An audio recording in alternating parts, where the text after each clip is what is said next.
Hai semua, gimana punya kabar? Semoga semua selalu dalam keadaan yang baik.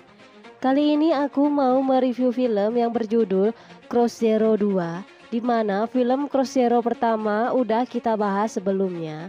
Cerita berlanjut di mana Genji yang telah berhasil mengalahkan Serizawa menjadi penguasa di Suzuran.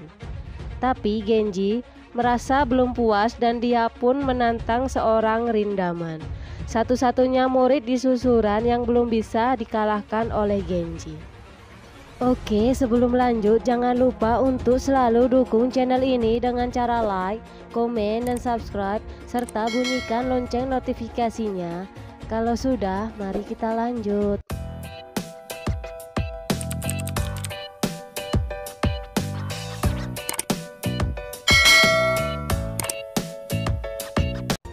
Film diawali di penjara remaja, di mana seseorang yang bernama Kawaishi Noboru telah keluar dari penjara. Dia pun langsung pergi ke tempat pemakaman seseorang yang bernama Bitao Makio, di mana ceritanya kalau zaman dulu Noboru dipenjara karena dia telah membunuh Makio, di mana dia sangat menyesali perbuatannya itu. Sesampainya di sana, ternyata Noboru telah ditunggu oleh anak buah Makio dari sekolah Housen yang ingin membalaskan dendam atas kematian Makio. Noboru yang melihat mereka pun langsung kabur. Kalau aku di posisinya juga pasti langsung kabur. Gimana nggak kabur? Dikejar ama puluhan tuyul kayak gitu. Di tengah kekaburan, pelarian maksudnya, jatuhlah Noboru di depan tongkrongan gengnya Serizawa. Serizawa and the gang yang mengenali Noboru langsung berdiri menghampirinya. Datanglah pasukan Housen and the Tuyul yang meminta untuk menyerahkan Noboru, dan ternyata Noboru adalah mantan anak Suzuran, dan gara-gara kejadian itu Housen dan Suzuran melakukan gencatan senjata. Di tengah perdebatan sengit dengan sekolah Housen, datanglah Genji and the gang. Genji yang merasa nggak dianggap karena dialah penguasa Suzuran sekarang pun langsung menghajar para tuyul Housen. Dan dengan Genji menyerang Housen, gencatan senjata itu pun berakhir, yang berarti mereka akan bebas saling menyerang. Si Noboru yang dibelain dari tadi malah pergi begitu saja, tanpa mempedulikan orang lain. Emanglah si Noboru ini orang gak ada akhlak. Di sekolah Housen, mereka pun mulai membahas soal Genji yang sekarang menguasai Suzuran. Tiba-tiba datang Wasiogota yang menantang Narumi Taiga, sang pemimpin Housen. Dia menantang Narumi untuk menguasai Housen, tapi sekali kena tepuk langsung kalah. Si Gota ini pindah dari Suzuran ke Housen karena dia merasa dendam tidak bisa menguasai Suzuran dan ingin bergabung dengan Housen. Serizawa and the gang mencoba mengajak GPS untuk bekerja sama melawan Housen, tapi Genji menolak dan merasa cukup dengan kekuatan GPS aja udah bisa mengalahkan Housen. Di sekolah Housen, Narumi and the Tuyul sedang latihan fisik dan Wasio hanya bisa melihat. Datanglah Tatsuya, dia adalah adik dari Makio. Dia mengatakan kalau dia merasa ragu Housen bisa mengalahkan Suzuran. Di sisi lain, Noboru menemui Ken yang sedang bersembunyi di kota terpencil, menanyakan alasan Ken bersembunyi, dan Ken pun mengatakan kalau dia ingin berubah dan tidak mau melakukan kesalahan yang sama saat dia masih menjadi Yakuza. Begitu juga dengan Noboru yang juga menyesal dengan perbuatannya dulu. Di Suzuran, Makise mulai mencari anggota baru GPS. Di sisi lain, Izaki malah sibuk memotong rambutnya trio Ebizuka. Wah, nggak ada lagi yang berkepang dua. Secara mengejutkan, Mikami Brother keluar dari geng Serizawa karena merasa geng Serizawa tidaklah sekuat dulu dan bergabung ke GPS milik Genji. Si Makise diam-diam pergi untuk ke acara kencan dan dia membeli pengaman. Tapi baru bayangin aja, dia udah terangsang. Dasar si Makise otak mesum. yang seharusnya Makise menghadiri pertemuan di GPS yang membahas soal gimana caranya melawan Housen. Si Makise demi mendapatkan perhatian Kyoko, dia pun memasang ular mainan untuk menakuti Kyoko, biar Makise terlihat sebagai seorang pahlawan oleh Kyoko. Kelakuan Makise itu tidak sengaja dilihat oleh Mikami Brother dan Chuta yang kebetulan lewat di sana. Aksi Makise pun berlanjut, dia bahkan udah nyiapin terpal buat alas. Saat rasa udah nggak tahan, datanglah Chuta mendorong Makise sampai tercebur ke sungai. Saat tercebur, tak sengaja pengamannya pun mengapung dan dilihat oleh teman-temannya. Makise pun keceplosan dengan mengatakan semua rencana yang telah dia buat untuk Kyoko, yang membuat Kyoko marah dan pergi. Shoji Susumoto yang lagi asik main basket bersama teman-temannya tiba-tiba didatangi sama anak-anak Housen. Tanpa basa-basi mereka pun langsung menyerang, yang membuat Shoji koma di rumah sakit. Di tempat lain, Yoji Tokaji dan teman-temannya juga diserang sama anak-anak dari Housen. Begitu juga dengan Makise, Chuta dan Mikami Brother. Mereka juga diserang oleh anak-anak Housen yang dipimpin sama Wasio. Karena mereka kalah jumlah dan gak ada persiapan, anak-anak dari geng Suzuran pun berakhir dengan kekalahan dan mereka pun babak belur. Di tengah aksi penyerangan, Wasio berencana untuk menusuk Makise, tapi dihentikan oleh Narumi. Narumi pun berpesan ke Makise kalau dia ingin duel 1 lawan 1 melawan Genji. Esoknya, Izaki memberitahu ke Genji kalau teman-teman mereka telah diserang oleh anak Housen dan meminta Genji untuk tidak diam saja. Karena Genji yang gak melakukan apa-apa, Izaki pun menemui Serizawa dan menantangnya untuk duel 1 lawan 1.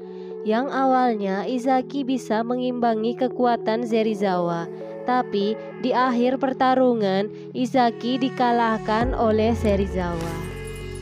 Di tempat lain, Noboru ingin bergabung dengan geng Yakuza dan dia disuruh untuk membunuh bos dari Ryusekai yang tak lain adalah ayahnya Genji.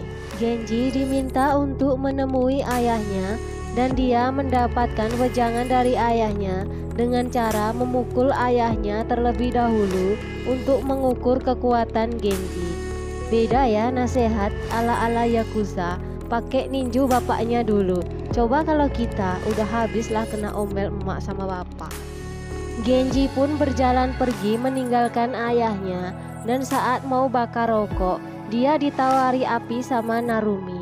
Di sini antara Genji dan Narumi sama-sama belum tahu kalau mereka saling bermusuhan. Dalam perjalanan pulang, ayah Genji mendadak kebelet kencing dan dia pun masuk gang sempit. Datanglah Noboru, dia mencoba untuk membunuh ayahnya Genji yang membuatnya koma di rumah sakit. Hikmah dari kejadian ini adalah kita jangan kencing sembarangan, karena kita nggak tahu bahaya datang dari mana aja. Ken yang mendengar berita itu pun langsung meluncur ke rumah sakit. Genji yang sudah putus asa mencoba untuk mengalahkan Rindaman, tapi dengan kekuatan Genji yang sekarang tidak bisa untuk mengalahkan Rindaman. Dia pun dihentikan oleh Serizawa. Karena sudah babak belur, Genji pun berakhir pingsan di hadapan Rindaman dan Serizawa. Saat Genji tersadar, dia dikejutkan dengan sekolah Suzuran yang sudah terbakar. Mereka menemukan bukti kalau sekolah Housen yang melakukannya. Sebenarnya hanya si Wasio pelakunya. Tapi Genji yang sudah putus asa tidak melakukan apa-apa, yang membuat Tokyo marah dan mencoba untuk menyadarkan Genji. Dalam situasi seperti itu, Genji memutuskan untuk menenangkan diri dan dia dihampiri oleh Serizawa. Serizawa meminta ke Genji untuk menunjukkan siapa sebenarnya Suzuran di depan Housen, yang membuat semangat Genji bangkit kembali. Esoknya anak-anak Hosen mengajar Washio karena tindakannya sudah keterlaluan. Bersamaan datanglah Genji and the Gang ke sekolah Hosen yang penuh tuyul. Dia dikejutkan dengan hadirnya Narumi yang ternyata dia adalah pemimpin Hosen. Genji menanyakan soal susuran yang dibakar oleh Hosen dan Narumi mengiyakannya. Dan mereka pun sepakat buat tawuran dan berlokasi di Hosen. Sesampainya di Suzuran, GPS meminta bantuan ke geng lain yang ada di Suzuran, tapi mereka menolak membantu GPS. Tiba-tiba terdengar suara Genji menggunakan pengeras suara sekolah, dan dia meminta bantuan ke semua murid di Suzuran untuk membantunya mengalahkan Hosen di tawuran esoknya. Di sisi lain, Noboru masih mencoba untuk membunuh ayahnya Genji yang sedang dirawat di rumah sakit. Datanglah Ken yang mencoba untuk menghentikannya. Ken mengatakan ke Noboru untuk tidak mengulangi hal yang salah untuk kedua kalinya. Datanglah anak buah Ryusekai untuk menangkap Noboru. Karena suara gaduh, akhirnya ayahnya Genji terbangun dan melepaskan Ken serta Noboru dengan alasan membalas budi. Esoknya di hari penentuan ternyata murid yang bersedia membantu Genji hanyalah sedikit. Datanglah trio Ebisuka and the Gang, tapi dia cuma PHP karena nggak mau ikut tawuran. Melihat kondisi seperti itu, Genji pun meminta mereka untuk membubarkan diri dan menyuruh mereka pulang. Dan mengatakan kalau mereka nggak bakalan menang. Saat Genji pergi sempat dihentikan Chuta, tapi Genji malah memukul Chuta. Tapi teman-teman dari GPS menyadari kalau Genji akan melawan Hosen seorang diri. Begitu juga Serizawa and the Gang, sehingga mereka memutuskan untuk menyusul dan membantu Genji. Di sisi lain, Genji yang sudah memutuskan untuk pergi menghadapi dan melawan Hosen seorang diri pun telah sampai di lokasi tawuran, yang ternyata sudah ditunggu oleh puluhan tuyul-tuyul Hosen.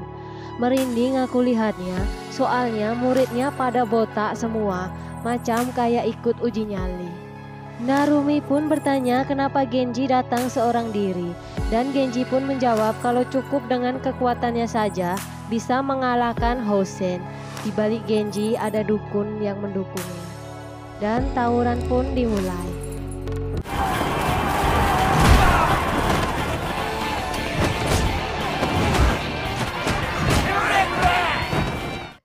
Di tengah aksi tawuran datang Tatsuya yang menyuruh Narumi untuk 1 lawan 1 melawan Genji. Karena Genji hanya datang seorang diri. Tiba-tiba datanglah rombongan Suzuran and the Gang datang untuk membantu Genji. Nggak cuma dari GPS, tapi juga bantuan datang dari Serizawa and the Gang. Mereka bersatu untuk mengalahkan Hosen beserta tuyul-tuyulnya. Akhirnya, kekuatan mereka pun seimbang. Narumi pun menunggu Genji di atap sekolah untuk duel 1 lawan 1. Dan tawuran pun dimulai lagi, yang selalu diawali dengan teriakan pembakar semangat, tentu saja ala-ala Cross Zero.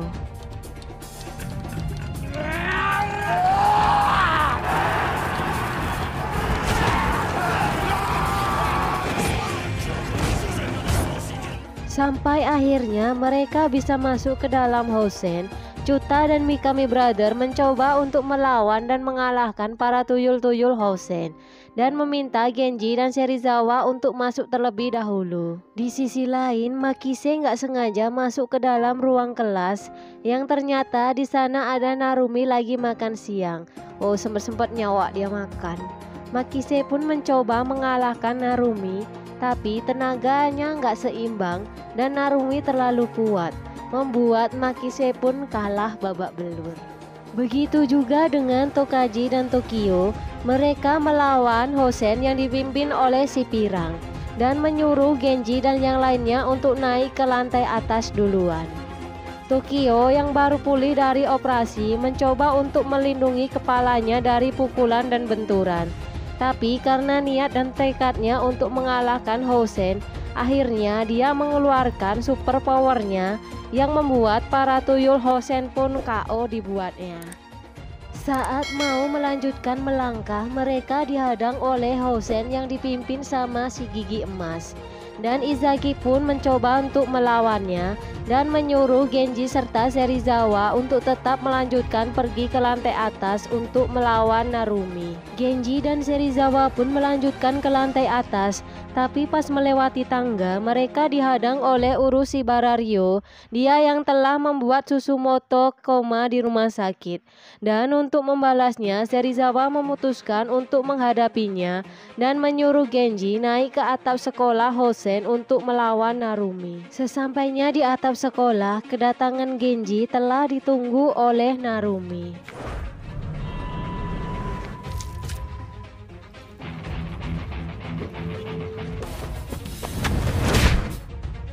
Di sisi lain, Serizawa yang melawan Ryo awalnya sedikit kewalahan, tapi pertarungan ditutup dengan tendangan maut dari Serizawa.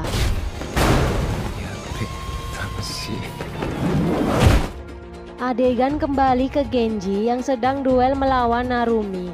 Tiba-tiba datang si Wasiogota yang mengganggu pertarungan. Dia mencoba menusuk Genji, tapi digagalkan sama tendangan dari Tatsuya.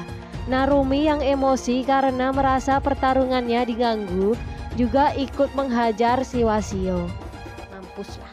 Duel mereka pun berlanjut. Mereka pun saling baku hantam. Adegannya benar-benar penuh dengan spoiler. Dan berakhir dengan kemenangan dari Genji.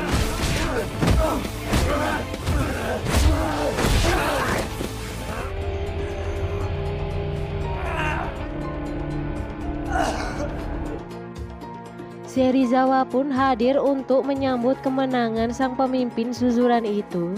Dan berarti kemenangan Genji atas Narumi menandakan kalau sekolah Suzuran lebih kuat dari sekolah Hosen. Tawuran mereka pun berakhir dengan kemenangan dan kebanggaan, walaupun badan mereka udah pada babak belur. Dan saat meninggalkan sekolah Hosen, dengan baik hatinya Genji dan Serizawa menyuruh si Wasio untuk bergabung lagi bersama Suzuran.